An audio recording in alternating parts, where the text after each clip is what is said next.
मैं बिना नाम लिए कहता हूं, महाराष्ट्र में ऐसा ही एक डाकू है, हम सब उसे नेता कहते हैं और वो मंत्री है, केंद्र सरकार में मंत्री है। उसने बंबई से पूना के बीच की सारी जमीन, लाखों हेक्टेयर की जमीन एक डाकू ने खरीद रखी। ऐसे ऐसे 80,000 हैं जिन्होंने लूट लूट के इस देश का पैसा स्विस बैंकों में जमा कर रखा है। तो मैं तो आपसे यही कहने आया, डाकू मोहर सिंह मरा नहीं है, डाकू माधो सिंह मरा नहीं है, डाकू जालिम सिंह मरा नहीं है, उन्हीं की आत्मा हमारे नेताओं में प्रवेश कर। ये बड़ी अच्छी बात कही है। दर्द मुझे इस बात का है कि मेरा पैसा या आपका पैसा, अगर मेरा आपका नहीं होता तो थोड़ी देर के लिए हम छोड़ देते, चलो ठीक है। मैं आप और सब मिलके जो टैक्स में दे रहे हैं उसको लूट रहे हैं। क्या बीजेपी माफी मांगेगी पूरे देश से?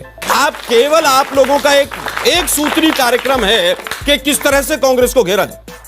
सैम पित्रोदा के बयान से ना मैं सहमत हूं ना मेरी पार्टी सहमत है। साइंटिस्ट सैम पित्रोदा को एक सेकंड साले का खोपड़ी तोड़ साले का। सैम पित्रोदा को मैंने बोला था सुबह सुबह उठकर शुक्रवार के दिन बयान दे। नहीं, अमित शाह जी को बोला था आपने।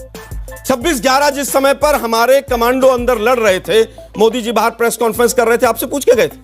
बीजेपी के तमाम प्रवक्ता स्टूडियो में माता बहनों की चूड़ियां लेके खड़े हो जाते, तो आपसे पूछ के आए थे। संबित पात्रा जवाब नहीं, एक सवाल और। अब हुआ एक अंतिम सवाल। मोदी जी जब गए थे वहां पाकिस्तान बिरयानी खाने बिना बुलाए, आपसे पूछ के गए?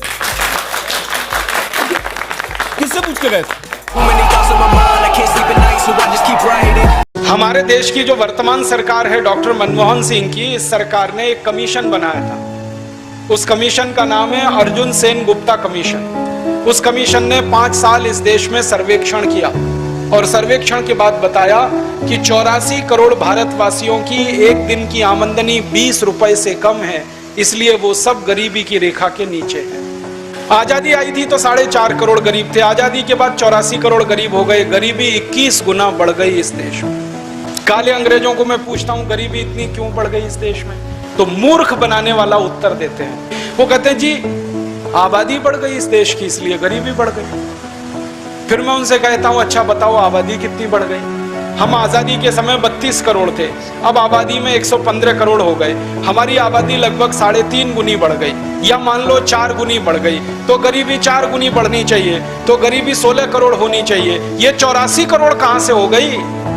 आजादी से बोल पाना वो बीजेपी का ही कमाल है। इसके पहले बोल नहीं पाते थे। आजादी से बोल पाना वो बीजेपी का ही कमाल है। इसके पहले बोल नहीं पाते थे। साहिबा गूंगा बोला साहिबा। मैंने तो नहीं देखा आज तक। कौन रोका था?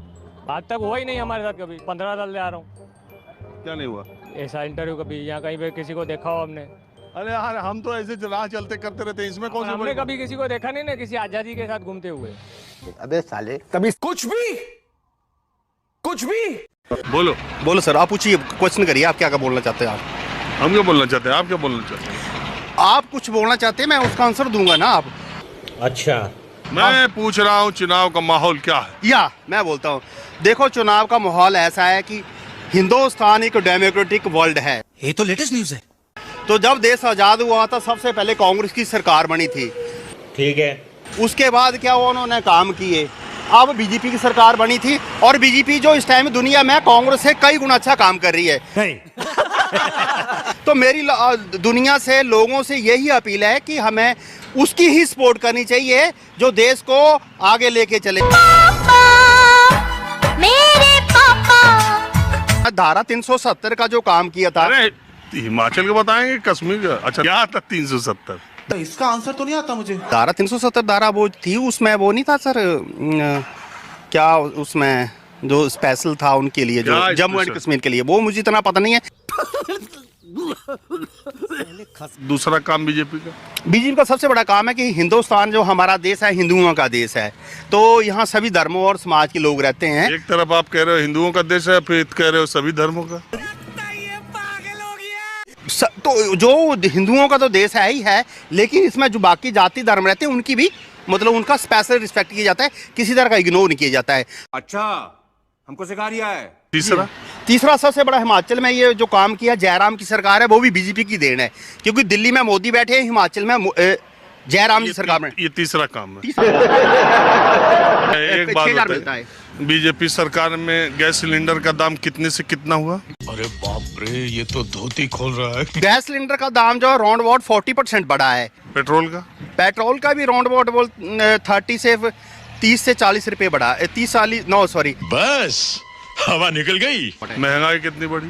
महंगाई को राउंड अबाउट 6 to 7% का दो इंक्रीज हुई है, जबकि जो लोगों की इनकम भी बढ़ी है, लोगों का लिविंग स्टैंडर्ड भी बढ़ा है, लोगों के पास गाड़ियाँ नहीं थी, पैदल कई तरह की थी, तो उसमें जो है बढ़ा भी है।